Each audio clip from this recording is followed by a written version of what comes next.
같이 기도하고 읽겠습니다. 하나님 아버지 감사합니다. 오늘 새벽도 저희들에게 이만큼 건강과 평안을 주시고 작은 믿음을 주시고 또 교회를 주셔서 주 예수 그리스도의 이름으로 모여 예배의 단을 쌓고 혹은 가정에서 시간을 구별하여 함께 동참케 하시니 감사합니다.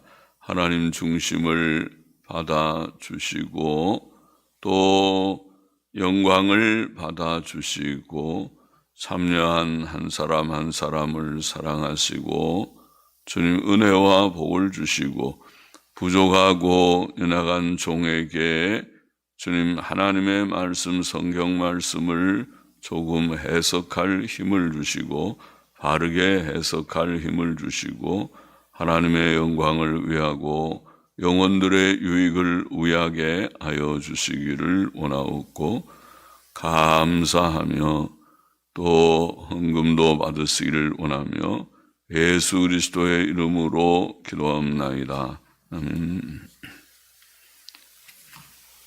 사도행전 17장 말씀 1절부터 보십시다. 저희가 암비볼리와 아볼로니아로 다녀가 데살로니가에 이르니, 자, 데살로니가에서 전도한 내용입니다. 거기 유대인의 회당이 있는지라 바울이 자기의 규례대로, 규례라는 말은 습관이라는 말입니다. 자기의 규례대로 혹은 습관대로 저희에게로 들어가서 새 안식일에 성경을 가지고 강론하며 뜻을 풀어 그리스도가 해를 받고 죽은 자 가운데서 다시 살아야 할 것을 증명하고 이르되 내가 너희에게 전하는 이 예수가 곧 그리스도라 하니 자, 데살로니가는 마게도냐 지방의 수도이었습니다. 유대인들은 나라가 망한 후 온 세계에 흩어져 살면서 각 곳에 회당이라는 것을 세웠습니다. 회당은 신약시대에 예수 그리스도의 복음을 전하는 발판이 되었습니다. 유대나라의 멸망이 세계 복음화의 발판이 된 것입니다. 사람들은 실패하지만 하나님께서는 그것까지도 사용하셔서 그의 선한 뜻을 이루십니다. 안식일에 회당 예배에 참석하는 것은 바울의 규례, 어릴 때부터의 습관이었던 것 같습니다. 그것은 경건하고 좋은 습관입니다. 바울은 회당 예배를 전도의 기회로 삼았습니다. 그는 성경을 가지고 새 안식일에 강론했습니다. 강론하다는 원어는 조리 있게 말하다는 뜻입니다. 전도자는 복음을 조리 있게 말해야 합니다. 바울은 새 안식일에 계속 강론하였습니다. 우리는 전도할 때에 하나님께서 힘 주시는 대로 최선을 다해야 합니다. 우리는 성경을 가지고 다른 사람들에게 하나님의 진리를 최선을 다해 논리적으로 설명하고 증거해야 합니다. 바울은 성경에서 그리스도께서 해를 받고 죽은 자 가운데서 다시 살아나셔야 할 것을 증명하였습니다. 그것은 짐승 제물의 죽음, 피 흘림, 또 불태움과 이사야서와 시편의 구절들에 근거한 설명이었을 것입니다. 이사야 53장 말씀이나 시편 16편의 말씀 등이. 그런 후 그는 그가 전하는 예수께서 바로 그 그리스도시라고 증거하였습니다. 의로우신 예수께서는 십자가에 죽으시고 3일 만에 부활하심으로 구약에 예언된 자이심이 증거되셨습니다. 4절 보십니다. 그 중에 어떤 사람 곧 경건한 헬라인의 큰 무리와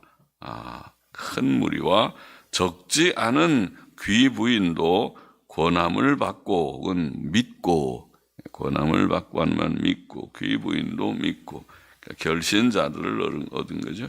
바울과 실라를 쫓으나, 그러나 믿지 않는 유대인들은, 전통사본에 보면 믿지 않는 유대인들은 시기하여 저자의 어떤 괴악한 사람들을 데리고 떼를 지어 성을 소동케 하여 야손의 집에 달려들어 저희를 백성에게 끌어내려고 찾았으나 발견치 못하매 야손과 및 형제를 끌고 읍장들 앞에 가서, 읍장은 성읍 관리를 가리킵니다. 성읍의 관리들 앞에 가서 소리질러 가로되 천하를 어지럽게 하던 이 사람들이 여기도 이름에 야손이 들였도다. 이 사람들이 다 가이사의 명을 거역하여 말하되 다른 임금 곧 예수라 하는 이가 있다 하더이다 하니, 무리와 읍장들이 이 말을 듣고 소동하여 야손과 그 나머지 사람들에게 보를 받고 놓으니라. 보는 보석금, 오늘날 말은 보석금입니다. 보석금을 받고 놓으니라. 자, 데살로니가에서의 전도는 큰 결실을 거두었습니다. 경건한 헬라인의 큰 무리와 적지 않은 귀부인도 믿었다. 그렇게 되어 있습니다. 그리고 그들은 바울을 따랐습니다. 믿음은 순종을 동반합니다. 믿는 자는 또 바른 길을 따라갈 것입니다. 그러나 믿지 않는 유대인들은 바울 일행을 대적하여 소란을 피웠습니다. 하나님의 진리가 전파될 때 일어나는 분쟁은 불가피합니다. 예수께서는 내가 세상에 화평을 주러 온 것이 아니요 검을 주러 왔노라고 말씀하셨습니다. 10절 보십시다. 밤에 형제들이 곧 바울과 실라를 베레아로 보내니, 자, 데살로니가에서 이렇게 전도했고 베레아로 보냄을 받았습니다. 보내니 저희가 이르러 유대인의 회당에 들어가니라. 베레아 사람은 데살로니가에 있는 사람보다 더 신사적이어서, 신사적이라는 유게네스라고 하는 말은 마음이 고상해서 이런 뜻입니다. 그래서 영어 성경들은 그렇게 번역했습니다. 더 신사적이어서, 더 마음이 고상해서 간절한 마음으로, 간절한 마음이라는 원어의 뜻을 보니까 아주 즐거운 마음, 준비된 마음 혹은 아주 즐거운 마음, 영어로 willingness 그렇게 되어 있어요. 아주 즐거운 마음으로 말씀을 받고 그것이 그러한가 하여 날마다 성경을 상고함으로, 상고하는 것은 연구하는 거죠. 성경을 읽고 또 정말 깊이 좀 읽고 과연 이것이 그런가, 성경 다른 구절하고도 비교해보고 상고하는 것을 자세히 연구함으로 그 중에 믿는 사람이 많고 또 헬라의 귀부인과 남자가 적지 아니하나. 자, 베레아라고 하는 곳은 데살로니가에서 약 80km 떨어진 곳이었습니다. 꽤 멀죠. 80km면. 바울과 실라는 그 밤에 도피하는 긴 여행을 해야 했습니다. 그들은 베레아에서도 유대인의 회당에 들어가 복음을 전했습니다. 베레아 사람들은 편견이나 선입견, 닫힌 마음 혹은 부정적이고 비뚤어진 마음을 가지지 않았고 소박한 마음, 열린 마음, 모든 준비된 마음, 본문의 뜻이 모든 준비된 혹은 아주 즐거운, 모든 즐거움의 마음이라면 아주 즐거운 마음으로, 그러니까 말씀이, 마음이 준비되어 있으니까 말씀을 배우는 태도가 진지하고 달게 말씀을 받습니다. 그렇게 배우기를 원하는 마음에서 그러죠. 그들은 즐거운 마음으로 말씀을 받았을 뿐 아니라 그것이 그러한가 하여 날마다 성경을 연구했다. 성경에 대한 관심이 많아서 성경을 읽고 또 살펴보고 그렇게 했습니다. 사람이 하나님의 은혜를 받으면 성경을 자세히 읽고 연구하여 예수 그리스도에 대한 확실한 믿음을 가지게 되며 하나님께서 예비하신 구원을 얻을 것입니다. 하나님께서는 베레아에서도 전도에 많은 열매를 주셨습니다. 13절 보십시다. 데살로니가에 있는 유대인들이 바울이 하나님 말씀을 베레아에서도 전하는 줄을 알고 거기도 가서 무리를 움직여 소동케 하거늘 형제들이 곧 바울을 내어 보내어 바다까지 가게 하되 실라와 디모데는 아직 거기 유하더라. 실라와 디모데는 아직 베레아에 머물고 있는 때에 바울은 도피시켜서 바다까지 가게 하였다.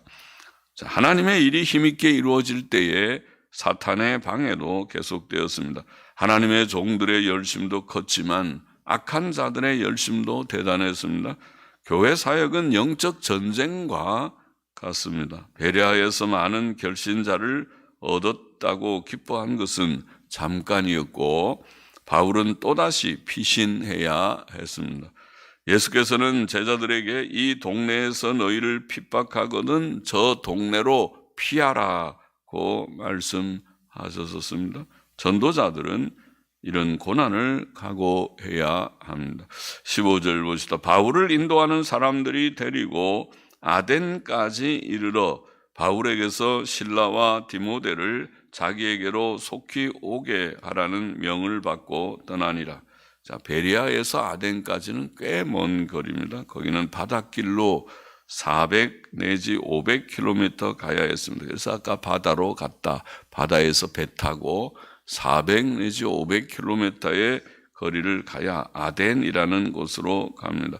바닷길은 항상 풍랑의 위험을 무릅써야 했습니다.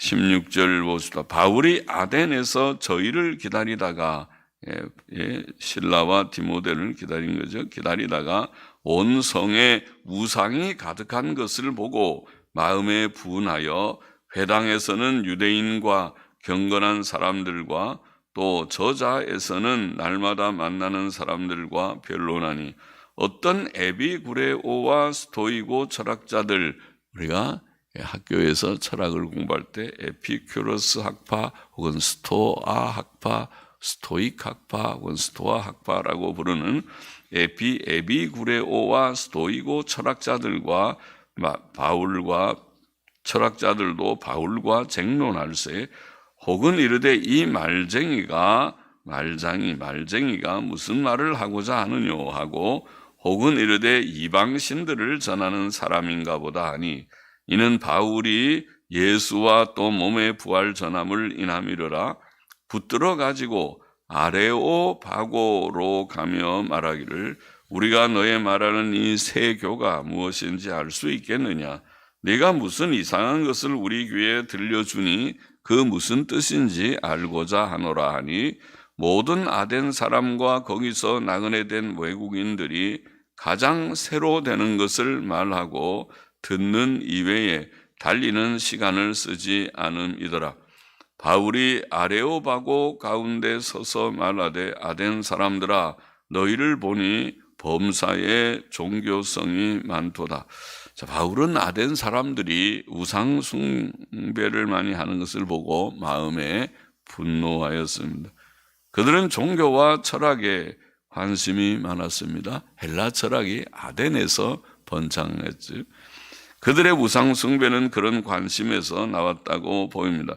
종교와 철학의 문제들은 비현실적이게 보이지만 실상 매우 중요한 문제들입니다. 세상과 사람은 어떻게 시작되었는가? 헬라 철학에서 말하는 것이죠. 모든 우주의 근원, 아르케라고 하는 헬라어로 기원이라는 말인데 우주의 근원이 무엇인가? 그래서 헬라 철학자들이 그런 것을 논했고 또 인간의 삶의 의미와 목적이 무엇인가, 선과 악이라는 것은 무엇인가, 죽음은 무엇인가, 이런 문제들은 옛날부터 종교와 철학의 주제이었습니다.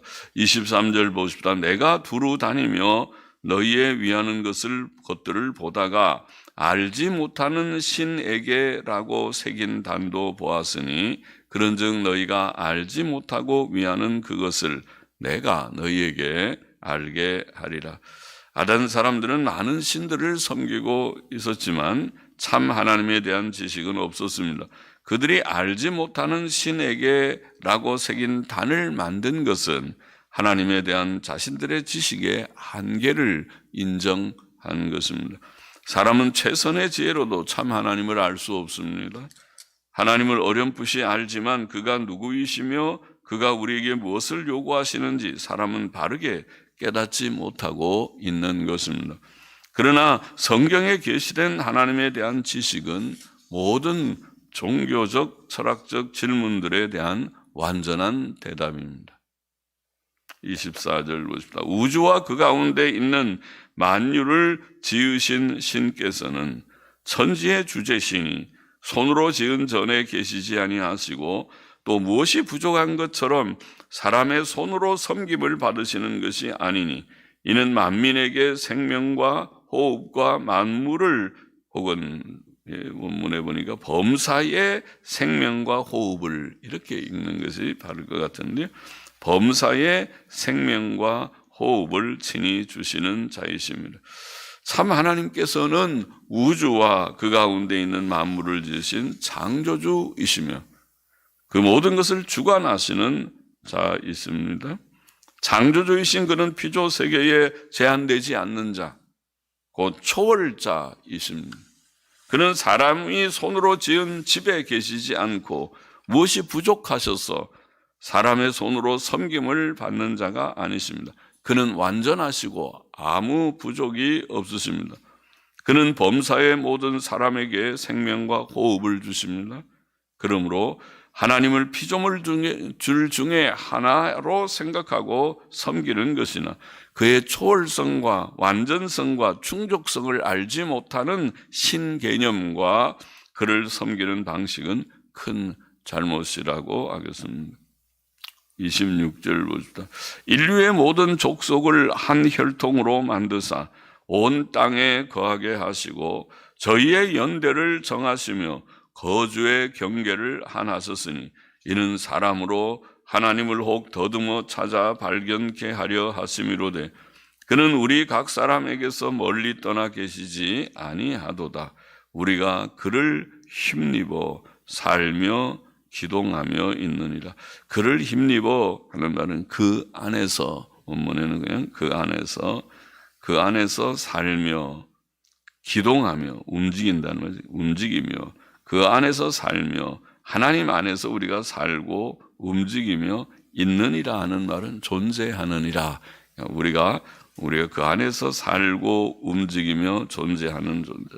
너희 시인 중에도 어떤 사람들의 말과 같이 우리가 그의 소생이라 하니 이와 같이 신의 소생이 되었은즉 신을 금이나 은이나 돌에다 사람의 기술과 고안으로 새긴 것들과 같이 여길 것이 아니니라. 하나님께서는 사람들이 인류의 역사와 거주 환경 속에서 그의 손길을 어느 정도 깨닫게 하셨습니다. 그는 사람들과 멀리 떠나 계시지 않습니다. 모든 사람은 실상 하나님 안에 살고 움직이며 존재하고 있다. 그렇게 표현했습니다.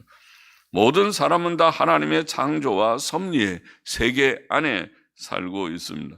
그러므로 참 하나님에 대한 지식은 비현실적이거나 사치스러운 무엇이 아니고 지극히 현실적이고 인생의 삶에 꼭 필요한 것이다. 그렇게 가르친 것입니다.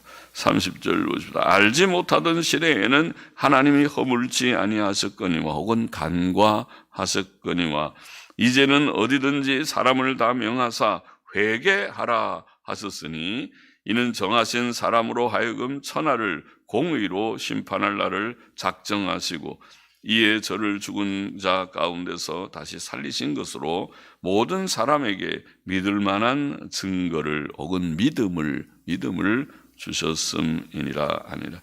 하나님께서는 이제 모든 사람에게 회개하라고 명하십니다. 회개는 하나님 없이 살았던 불경건하고 죄악된 삶을 청산하는 것입니다. 사람이 회개치 않으면 자신의 죄 때문에 영원한 멸망을 받을 것이지만 회개하는 자는 영생을 얻을 것입니다. 또 심판은 사람이 회개해야 할 이유이기도 합니다. 하나님께서는 마지막 심판 날에 사람들에게 그들의 행위에 대한 책임을 물으시겠다고 말씀하십니다. 공의, 그리고 공의의 보응을 내릴 것이다. 행위에 따라서 하나님께서 공의롭게 판단하시고 보응하실 것이다. 그는 예수 그리스도를 심판자로 세우셨고 그를 부활시키심으로 모든 사람에게 믿을 만한 증거가 되게 하셨다. 믿음을 주시는, 부활은 우리의 믿음의 근거고 우리가 예수님의 부활을 믿음으로 예수님 믿게 됩니다. 부활은 그에 대한 확실한 증거입니다. 32절 마저 보십시다. 저희가 죽은 자의 부활을 듣고 혹은 기롱도 하고, 조롱을 하는 거, 조롱도 하고 혹은 이 일에 대하여 네 말을 다시 듣겠다 하니 이에 바울이 저희 가운데서 떠나매 몇 사람이 친하여 믿으니 그중 아레오바고 관원 디오누시오와 다말이라 하는 여자와 또 다른 사람들도 있었더라. 아덴에서의 전도의 결과는 크지 않았던 것 같습니다. 우리는 그 수를 그러나 귀히 여겨야 합니다. 우리의 전도로 몇 명 아니 단 한 명의 사람이 구원받는다 할지라도 그 한 영혼은 주의 말씀대로 천하보다 귀한 줄을 믿습니다. 본장의 교훈을 정리해 보십시다. 이게 보면 첫째로 우리는 모든 우상을 버리고 창조자와 섭리자이신 하나님을 섬겨야 한다. 그렇게 돌아와야 된다. 그렇게 회개해야 된다. 모든 우상을 버리고 하나님께로 돌아와야 됩니다. 이방 신들과 우상들은 사람이 만든 헛된 것들이지만 그러나 우리는 그런 피조물들을 섬길 것이 아니고 온 세상을 만드신 하나님을 바로 섬겨야 된다. 하나님께로 돌아와야 된다. 둘째로 우리는 죄를 회개하고 예수 그리스도를 믿음으로 하나님의 심판을 피해야 한다고 심판에 관한 진리도 증거했습니다. 온 세상에 하나님의 마지막 심판이 있습니다. 주 예수 그리스도의 부활은 그가 하나님께서 세우신 심판자이심을 확증했다. 우리에게 예수님을 믿는 믿음의 근거가 되게 하셨다. 예수님의 부활에 대한 소식을 증인들의 증언을 통해서 우리가 확인하고 확신하고 그리고 예수님을 구주로 또 장차 심판자로 오실 자로 우리가 굳게 믿어야 한다. 우리는 다 주의 은혜로 회개하고 예수님 믿은 줄 압니다. 셋째로 오늘 말씀에 보면 바울이 전도한 모든 내용들에서 죄인들은 성경에 근거해서 예수께서 하나님의 아들 그리스도이심을 믿고 구원을 받을 수 있다는 것을 증거했습니다. 성경에 근거해서.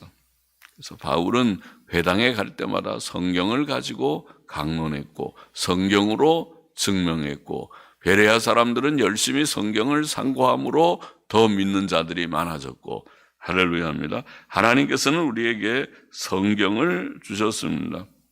그래서 베레아 사람들처럼 베레아 사람은 데살로니가에 있는 사람보다 더 고상해서 11절에 간절한 마음, 즐거운 마음으로 말씀을 받고 이것이 그러한가 하여 날마다 성경을 상고함으로 그 중에 믿는 사람이 많았다. 그렇게 말했습니다. 하나님께서 오늘날에도 성경을 우리가 관심 있게 읽는 자들마다 하나님의 은혜를 받은 자는 성경 읽게 되고 성경 말씀을 또 들어보려고 하게 되고 성경을 읽고 성경을 듣고 묵상하는 자마다 믿음에 부요한 자들, 믿음에 견고하고 부요한 자들이 되게 하시는 줄을 믿습니다. 모든 우상을 다 버리고 하나님께로 창조자 섭리자 하나님께로 돌아오고 모든 죄를 버리고 예수님만 믿음으로 하나님의 심판을 피하는 길을 우리가 바로 붙들고 그리고 말씀에 입각해서 우리의 믿음이 견고하여지고 또 오늘도 구원받는 사람들이 말씀에 근거해서 예수님 믿고 구원받게 되기를 소망합니다. 기도하십시다. 하나님 아버지, 우리에게 이미 큰 은혜를 주셔서 예수님을 알게 하여 주시고 예수님을 믿게 하여 주시고 말씀에 근거해서 믿게 하여 주시고 주님 그 말씀 안에서 우리의 믿음이 날마다 굳세어지게 하여 주시니 할렐루야, 감사합니다. 오늘도 하나님 알지 못하고 헛된 우상 숭배에 빠져 있는 자들이 많고 하나님 바로 섬기지 못하는 자들이 우리 주위에 많고 우리의 가족들 가운데도 우리의 자녀들 가운데도 여전히 하나님 바로 섬기지 못하는 자들이 없지 않는 가운데 있습니다. 불쌍히 여겨 주소서. 아버지, 우리와 우리 자녀들이 다 하나님 경외하고 예수 그리스도를 구주로 믿고 주님의 뜻대로 하나님의 말씀에 관심을 가지고 성경을 개인적으로 읽기를 힘쓰고 또 함께 모여 성경을 읽고 듣고 배우기를 좋아하는 그러한 은혜를 받은 자들이 되고 믿음에 굳게 서는 자들이 되기를 심히 소원합니다. 긍휼히 여겨 주시옵소서. 예수 그리스도의 이름으로 기도하옵나이다. 아멘. 아멘.